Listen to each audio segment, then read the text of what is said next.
হরে কৃষ্ণ, রাধে রাধে। আজকে রিয়া চ্যানেলে আপনাদেরকে স্বাগত জানাই। আজকে হরে কৃষ্ণ নাম নিয়ে চলুন আজকে ভিডিওটা শুরু করা যাক। আশা করি আপনারা সবাই ভালো আছেন। চলুন আজকে ভিডিওটা শুরু করি। প্রথমে দেখতেই পেলেন আমি গোপুসোনাদেরকে স্নান করিয়ে নিয়েছি, একটুখানি গা মুছিয়ে দিয়ে একটু সাজুগুজু করিয়ে নিচ্ছি। তোমরা কিন্তু বলো আমার গোপুসোনাদের তোমাদের কেমন লেগেছে, অবশ্যই কিন্তু ভালো লাগলে কমেন্ট করে জানাবেন। এই যে আমার গোপুসোনাদের আমি সাজিয়ে নিচ্ছি। হ্যাঁ, বিশেষ প্রচুর আমাদের দিকে প্রচুর গরম পড়েছে, তাই জন্য আজকে আর জামা পরালাম না, এমনি গোপুসোনাদের সাজিয়ে দিয়ে পালক দিয়ে গাটা একটু করে নিলাম, একটু বাঁশি দিয়ে দিচ্ছি। তোমরা লাস্ট অবধি ভিডিওটা দেখতে থাকো। তোমাদের ভিডিওটা কেমন লাগলো অবশ্যই কিন্তু জানাবে, জানাতে কিন্তু ভুলো না। দেখো আজকে আমি অনেক অনেক ফুল পেয়েছি।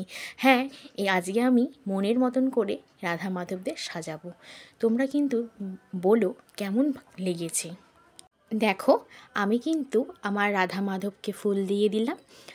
আমার যে তিনটে গোপুসোনা আছে, আমি তিনটে গোপুসোনার বেদিতেও ফুল দিয়ে সাজিয়ে দিচ্ছি। আমার এই রাধা মাধবের পেছন দিকে আমার মা সরস্বতী মা আছে, আমি ওনাকেও ফুল দিয়ে সাজিয়ে দিচ্ছি। দেখো আমি আজকে টগর ফুলও প্রচুর পেয়েছি।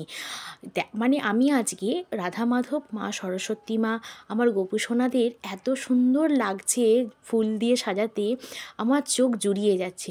তোমরাই বলো কেমন লেগেছে। তোমাদের যদি ভালো লেগে থাকে অবশ্যই কিন্তু আমাকে কমেন্টে জানাও।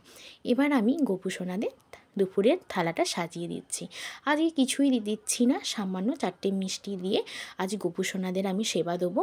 তোমরা কিন্তু লাস্ট অব্দি ভিডিওটা দেখতে থাকো। আর হ্যাঁ, আমি যখন গোপুসোনাদের সেবা দিই আমি একটা একটা করে তুলসী পাতা প্রত্যেকটা থালাতে আমি দিয়ে দিই, যেমন জলে গ্লাসে, ধরুন প্লেটে দিয়ে দিই।